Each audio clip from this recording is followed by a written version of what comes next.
Hola, ¿alguna vez han de haber visto este tipo de relojes? Los relojes de péndulo. Pero entonces, ¿por qué se construyen así? ¿Cuál es la función de este péndulo? Bueno, para empezar voy a mostrar dos videos de distintos relojes, pero que ambos comparten una similitud muy importante.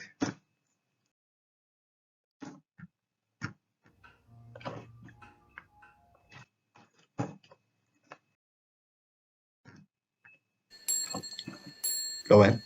El péndulo se mueve muy apenas de una línea vertical. La oscilación es muy pequeña. Pero, ¿qué significa esto de pequeña? Bueno, significa que el ángulo es pequeño. ¿Pero a qué se refiere con que el ángulo sea pequeño? Bueno, para eso vamos a ocupar esta gráfica. Aquí se puede ver que X, un ángulo X, el seno de ese ángulo y la tangente del mismo son prácticamente iguales de 0 a 0.2 radianes. El ángulo tiene que estar en radianes para que esto funcione. Se puede observar que en 0.3 grados la aproximación comienza a diverger, a separarse, ya no es tan exacta. A la mitad de este, 0.25 radianes, funciona todavía. ¿Pero qué significa esto en grados? Esto aquí. Eso quiere decir que una buena aproximación para el ángulo pequeño puede ir de 0 a 15 grados. Eso puede ser correcto. Bueno, una vez precisado esto de qué es el ángulo pequeño, vamos a proseguir a explicar algo de la teoría del péndulo simple. He aquí un péndulo simple. Este tiene dos componentes de fuerzas netas, la tangencial y la radial. Para propósitos de este estudio, solo se ocupará de la tangencial, la cual es igual a esto. La masa, el negativo de la masa por G, la constante gravitacional, por el seno de este ángulo respecto a la vertical, igual a la masa por la aceleración. La segunda ley de Newton. Se puede usar esta ecuación y a partir de ella, dividiendo ambos lados entre la masa, se llega a esto, donde la aceleración es igual a la segunda derivada de la posición del arco con respecto al tiempo. A partir de la definición de radianes, se puede llegar a sustituir S por L teta. Cuando L es constante, sale de la derivada, por lo que puedes al despejar llegar a esto. ¿Qué pasa si G sobre L yo lo defino como otra constante? Omega cuadrada. Entonces tendríamos esta expresión. Bueno, ¿esto para qué sirve? Bueno, a partir de ahí vamos a llegar a algo importante, pero primero hay que explicar lo que es el movimiento armónico simple.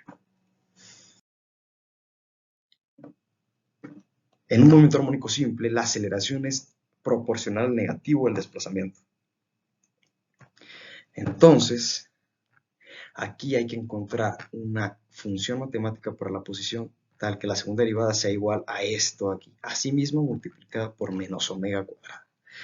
Una solución es esta, la función del movimiento armónico simple, donde omega, la misma omega que ya definimos, es la frecuencia angular. Y esta es una constante de fase. Bueno, pero omega que es igual. Omega por definición es 2pi entre el periodo del movimiento. Entonces, ¿qué relación existe entre estas dos ecuaciones? La ecuación, la misma que ya definimos y la que llevamos anteriormente. Bueno, se podría hacer una analogía entre x y teta, pero entonces este seno nos estorba. ¿Cómo nos hacemos de él? Pues con esta aproximación, donde solo sirve para ángulo pequeño. Así que vamos a la ecuación del péndulo simple para ángulo pequeño, la cual es un movimiento armónico simple siempre que el ángulo sea pequeño. Así que el experimento que hice radica en estudiar precisamente estos dos movimientos. Ángulo pequeño, ángulo que no es pequeño para nada. Entonces, al recopilar datos se llegan a las siguientes gráficas. La de aquí es la del péndulo en ángulo pequeño, el de la izquierda. Se puede ver que esta función es muy parecida a una función coseno, tal como se vio que era la ecuación, la función de la posición del movimiento armónico simple. Ahora, esta de acá, se pueden ver ciertas diferencias. Para empezar, la amplitud es considerablemente más grande. Los máximos y mínimos se encuentran más achatados y la pendiente también es mucho más pronunciada. Pero ahora, aparte de eso, ¿qué más se puede saber comparando ambos movimientos? Bueno, se puede medir directamente cuál es el periodo de ambos, como se hizo en la segunda parte del experimento.